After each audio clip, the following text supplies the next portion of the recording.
तो कोण आहे? तो कोण आहे? थांब थांब थांब, तो कोण आहे? तू कुठला उचलत आलाय? तू कुठला उचलत आलाय? थांब थांब थांब थांब, उचलत कुठला आलाय? गरीबात तू उचलत कुठला आलाय? तू उचलत कुठला आलाय? तू उचलत कुठून आलाय ना? किती उचलायचं? उचलायचं ना, धक्का हा रेट वाईट कोण नाही माहिती ना, गरीबाला त्रास द्यायचा नाही.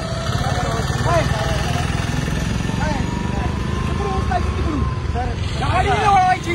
जिथं ते उचललं ना तिथं उचलायचं. मला तू शासनाचे नियम पाळतो ना, याची गाडी जिथं उचलली तिथं उचलायचं. ऐका रिटर्न घे गाडी. थांबा सर. हो अधिकारी आहे, मागच्या वेळेस यांनी अशीच कारवाई केली गोरगरिबाची, फार आतमध्ये आलता बिना कारवाई सांग. आज यांनी परत तसंच केलेलं आहे. हे सगळ्या अधिकारी फक्त पैसे घेऊन ज्याचे हप्ते चालू आहेत, ज्याचे टोल टपण्याचे हप्ते चालू आहेत ते उचलत नाहीयेत. हे काय करतात जाणून बुजून, म्हणजे जो धंदा करतोय रस्त्यावरनं चाललाय त्याच्या हे गाड्या उचलायचा प्रयत्न करतात. काय सांगाव, तो धंद्याला चाललाय का माल घेऊन येतोय का त्या ठिकाणी विकतोय? आज एक सांगा, गोरगरिबी तर पोट भरतोय. कोविडचं संकट झाल्यानंतर लोकांची पोटमारी होत आहे आणि पोटमारी होत असताना हे पीएमसीचे अधिकारी हे सगळे या ठिकाणी कारवाई करत आहेत. आज जाणून बुजून त्या बिचाराचं गोरगरिबाचं त्यांनी ते हे उचललं. मागच्या वेळेस देखील मागच्या 1.5-2 महिन्यापूर्वी त्यांनी अख्खा त्या ठिकाणी त्या गाडा चालकाचं अख्खा माल उधळून टाकून गाडी उचलायचा प्रयत्न करतात. त्यावेळेस त्यांनी मला थोडंसं सहकार्य केलं. म्हणले दादा आम्ही कारवाई करत असताना सर्वांची कारवाई करू, एकाची गुन्हा करणार नाही. आज देखील यांनी एकाचीच कारवाई केलेली आहे. अख्खं गाव सोडलंय आणि या ठिकाणी कारवाईला आलेत. आज हे त्यांना ह्या जागा दिसत नाही, या जागा दिसत नाहीये, तिथं ते चष्म्यावाला आहे तो दिसत नाहीये. आज वेताळबुवा चौका ठिकाणी, महानगरच्या चौका ठिकाणी या ठिकाणी ट्रॉफिक होत असून नागरिकांना त्या ठिकाणी येण्या जाण्यास प्रॉब्लेम होत असून साधी चालायची देखील जागा राहत नाहीये. आणि हे प्रशासन म्हणजे पीएमसी भाऊ प्रशासन या ठिकाणी पैशासाठी फक्त 1,000-2,000 रुपयासाठी या ठिकाणी ते त्यांच्यावरती गाडी उचलून कारवाई करायचा प्रयत्न करतात. का तर ज्यांनी हप्ता नाही दिला, ज्यांनी पैसे देऊ शकत नाही त्याची गाडी उचलायची आणि ज्यांनी पैसे दिलेत त्यांच्या गाड्या आहेत तशा ठेवायच्या. अतिक्रमण ना पहिल्या सुविधा देतात ना, मग करा काम. चालू करे तुम्ही पगार घेता,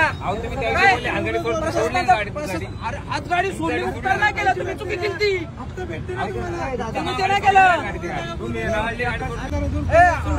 पीएमसी वाला आहे ना, सांगा रुपये घेतात लोकांकडनं. मला माहिती चांगलं, मी किती वेळा तरी माझ्या समोर बघितलंय. कुठलाही नियम असा नाही की रस्त्यावर जर एखादा माणूस चालला असेल तर भवितव्यात हे पीएमसी वाले माणसाला देखील उचलून राहायला कमी करायचे नाही. बघत असाल पैसे कितना पैसे लेते 3,000-2,000 तो छोड़ते, वैसा चलते रहा तो भी उठा लेते, घर के पास में उठाए मग चल रहा था. आता मी थोड्या वेळापूर्वी जो बोललो होतो ते खरं ठरलंय का खोटं ठरलंय हे तुम्ही बघा. हा रस्त्यावर तुम्ही म्हणताय आणि रस्त्यावरचं अतिक्रमण काढलं म्हणजे गाड्या बी काढा ना, या गाड्या रस्त्यातच उभ्या केल्यात तर मला काढायचं साहेब. अहो गाड्या कितीतरी दिवस रस्त्यावर पडू नये. एक मिनिट थांबा थांबा गाड्या पुढे. आता साहेबांचा मला फोन झाला, साहेब मला म्हणले रस्त्यावरचं अतिक्रमण या ठिकाणी आम्ही काढू. थोडक्यात विषय इथं बघा, हा टँकर गाडी जरा इकडे हे कशावर आहे हे तुम्ही बघत असाल. फुटपाथ आणि रोडच्या मध्ये अशा नऱ्यातल्या कितीतरी सर्रास गाड्या, बंद पडलेल्या गाड्या कुणी या ठिकाणी लावून जात आहेत, त्यांच्या देखील गाड्या या ठिकाणी असतात. आणि साहेब मला म्हणले की आम्ही रस्त्यावरचं अतिक्रमण आणतो. हास्यास्पद गोष्ट, हास्यास्पद की म्हणजे आज ह्या पोरांनी गाडी उचलली त्या अधिकाऱ्यांनी, म्हणून त्यांना बचावासाठी हा प्रश्न त्यांनी उद्भवला. कुठलाही नियम असा नाही. आम्हाला जाणून बुजून प्रशासनाला नावं ठेवायची किंवा उद्भवून नावं ठेवायची गरज नाही. आमचं पुणे महानगरपालिकेला एकच विनंती आहे की या ठिकाणी तुम्ही जर एवढं तत्परतेने कारवाई करताय, तुम्ही कोणतीही कामं करता, तशीच खड्ड्याची काम असेल, लाईटीची काम असेल, कचऱ्याची कामं असेल, पाण्याची कामं असेल करत जाऊ. नरे ग्रामपंचायत असताना त्या ठिकाणी आम्ही सगळ्या सुखसुविधा पुरवत होतो. आणि आता पुणे महानगरपालिकेत गाव गेले म्हणजे आता आपल्याला दिसताना खूप मोठा ताजमहाल दिसतोय. पण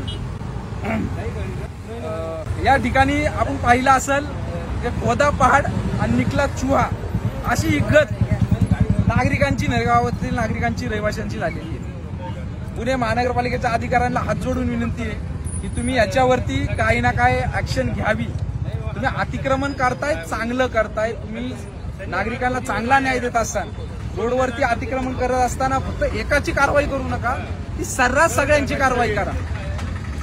आज गोरगरिबावरती अन्नाचे 2 रुपये पोट भरतोय, त्या ठिकाणी कमवतोय, त्या ठिकाणी तुम्ही त्याच्याकडून 2000-3000 रुपये घेताय. आणि ही वास्तविक स्थिती आहे. काय बळं होऊन आम्ही बोलत नाहीये की याविषयी नागरिकांना धंदा करायचा आहे म्हणून यांना 1000-2000 रुपये द्यावे लागतात आणि यांना हे करावं लागतं. मैं बोला क्रेट लेके आता हूँ घर से, मैंगो तार और द्राक्षिक था, पूरा गाड़ी ऐसे पलटी मारे, मैं आपके घर के उधर गया, क्रेट लेके आता हूँ बोल के मेरा माल नहीं खराब हो, तुम गाड़ी लेके जाओ, पूरा ऐसा पलटी मारा, ऐसे माल पड़ा हुआ उधर, मेरा कम से कम 8-10 हजार का खरीदी का माल है, पूरा टूट गया उधर. ऐसे ही करती है. अभी सच बोलने का क्या होगा वो होगा. हाँ, वो तो है, नहीं करेंगे, बंद कर देंगे, बंद करेंगे. अभी सच बोलने का. हाँ, सच बोलेंगे. जैसा 13 से लेते हाँ, वैसा और 2-3 जाने हाँ है. रोड वो डर के लिए बोलते नहीं वो लोग. डर के लोग. हाँ, वो बताते नहीं डर के. कितना लेते हैं उनसे. तेरे रूम में ही रहते. चल बोल. वो किसी को 1500, किसी को 2000 ऐसा लेते. मैं बघितलं बताता असं नहीं वो. नागरिकांवर कशा प्रकारची गळचेपी चाललेली आहे. हे प्रशासन आहे, करेगा वो बात नहीं. हे अधिकारी आहेत, यांना पगार भेटत नाहीये. मी आज पुणे महानगरपालिकेच्या अधिकाऱ्यांना प्रत्येकाला कमीत कमी 25-30-20च्या वरती पगार आहे. आज वरचे अधिकारी, मुख्य अभियंता, कनिष्ठ अभियंता हे पैसे नाही खात. हे खालचे अधिकारी नालायक आहेत, खालची पोरं नालायक आहेत. हे साले तुम्हाला गालबोट लावण्याचा प्रयत्न करतायत. हीच आम्हाला महानगरपालिकेच्या अधिकाऱ्यांना विनंती आहे. तुमच्या खालती काय कारभार चालतो हा तुम्हाला माहित नसतो. आणि आम्ही जेव्हा तुम्हाला सांगायला येतो आयुक्त कार्यालयात, त्या ठिकाणी भीमराव अण्णा तापकीर थ्रू मिटिंग झाल्यावर सांगायला येतो, तेव्हा तुम्हाला वाटतं की आमचे अधिकारी काय सगळे साजूक तुपातले आहेत खऱ्या अर्थाने. पण माझी एकच विनवणी आहे, गोरगरिबांना त्रास देऊ नका, कष्टकऱ्यांना त्रास देऊ नका. पहिली तुम्ही सुखसुविधा द्या, तुमचं नाणं खणखणीत होईल आणि ते वाजू शकतं, मग तुम्हाला कोण बोलणार नाही. या ठिकाणी तुम्ही सुखसुविधा देऊ शकला तर हे नागरिक तुम्हाला काहीच बोलणार नाही. एकतर इलेक्शन एवढ्या लांब गेलेले आहेत की काय सांगायला नको. त्यामुळं नागरिक त्रस्त झालेले. याचाच आधाराने मी तुम्हाला विनवणी करतो की नरेगाव किंवा 23 गाव केलेले असतील किंवा 34 गाव असतील, यांना तुम्ही पुणे महानगरपालिका अधिकाऱ्यांनी पहिलं प्रशासनाकडे फंडिंग किंवा सगळी कामं करून घ्या, मग बाकीची तुम्ही कारवाया बिरवाया मार्गी लागा. धन्यवाद.